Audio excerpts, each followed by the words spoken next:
Pisces, welcome to your October 2025 astrology forecast. We started off the month with Sun in Libra, which is traveling through your 8th house. So there is a spotlight and energy related to shared finances, debts, possibly even inheritance. 8th house is also representative of death or metamorphosis. So any sort of spiritual rebirth is possible this month. On October 4th, we have an interesting combination when Venus in Virgo comes into perfect a conjunction with South Node in Virgo. And this is happening in your 7th house. Now, South Node typically is related to karmic endings. So with Venus, especially in your 7th house, this can talk about endings with love or lovers, karmic partners or karmic relationships come into some sort of closure. But also Venus with the South Node can also talk about feelings of insecurities or lack of connection. So you may be faced with some sort of lack related to romantic connections or partnerships in a general sense around this time as well. On October 6th, we have our full moon in Aries, which is activating your 2nd house. The full moon means that the moon and sun are opposing one another. So there's a tension between your 2nd house and 8th house, which means there's tension between personal finances and shared financial responsibilities. This month, with Saturn and Neptune traveling back and forth on your 2nd house cusp, there's really a sense of disillusionment related to financial matters that come into focus.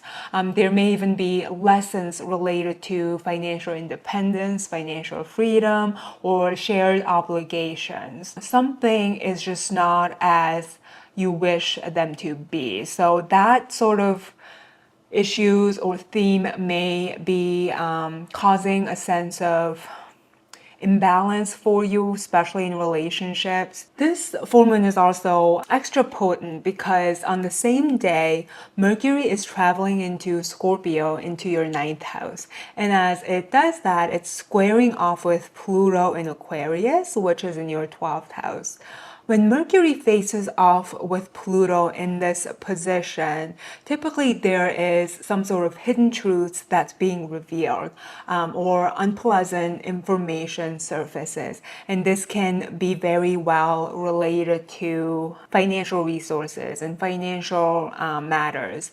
You may be coming into information related to a partner's debt or maybe their financial situation that may be more unpleasant to deal with because it is a 12th house Pluto. Then on October 14th, we have Venus entering Libra, also your 8th house.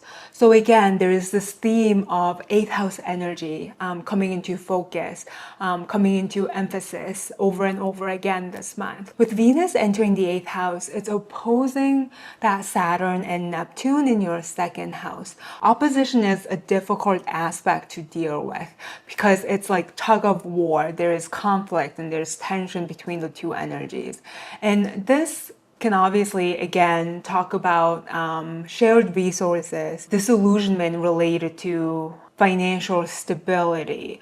You may be dealing with some sort of trauma related to money this month. Venus is also trining to both Pluto and Neptune. So all of these planets are actually forming a larger aspect pattern known as a kite configuration.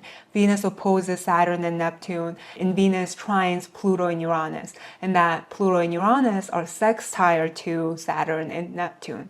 So all of their energies are kind of working together, but also influencing one another.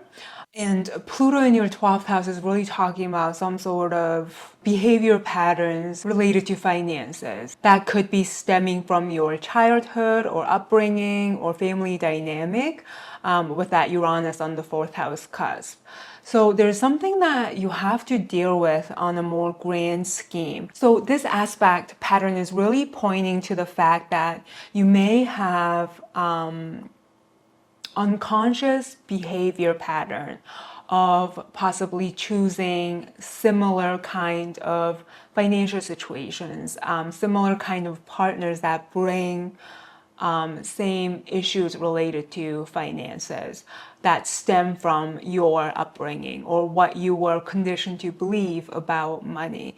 Because the kite usually has a larger purpose, and it has a direction. There's something that's trying to come through, that's trying to, break you out of your illusions related to money. Because Saturn and Neptune on your second house can really talk about self-imposed restrictions, limitations, but also illusions and deceptions about the stories that you tell yourself or that you believe are true that concerns financial matters. So there's some sort of deep inner work that needs to be dealt with, or deep inner confrontation that needs to happen related to this kind of issues. Because on the 21st, we're gonna have a new moon in Libra, which means again, it's 8th house. On this day, the sun and moon are meeting at 28 degrees of Libra, again in your 8th house of financial resources, but their energy is influencing your 9th house of higher wisdom and higher perspectives, as well as spiritual beliefs and explorations. So there is this energy of new beginnings related to widening your horizons. On this day, the new moon is especially potent and powerful because it aligns with Mercury coming to conjunct Mars in Scorpio in your 9th house. So there's a lot of verbal confrontations that's happening here. You may need to deal with unpleasant truths or harsh realities that really expand your mindset and expand your beliefs. But all of this is setting a new beginning. So it feels like a really heavy month, but there is potential for healing as a result. On the 24th, this Mercury and Mars energy is forming a grand trine with that Saturn and Neptune in Pisces and Jupiter in Cancer. So this is an emotional aspect, but when Mars, Saturn and Jupiter are involved, there is a sense of good timing and good judgment. So really, it's something that you have to deal with in order to grow out of your limiting beliefs.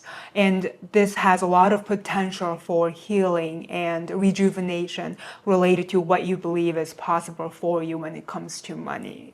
So although October is a very difficult and heavy month for you, it's really trying to push you out of your comfort zones, trying to get you out of your familiar storylines related to what you believe is possible for you. So as a result, you can really break out of illusions and limitations related to money. And it can be a great time for channeling energy into passion projects or coming up with some sort of creative spiritual work that can possibly add higher sense of meaning for you, but as well as additional income too. Let me know what resonates for you, Pisces, and how the month works out for you. Depending on what personal planets these transiting planets are touching or activating, the messages can change and evolve in different ways. Yeah, I think that's where I will leave off the reading. Or best of luck, Pisces.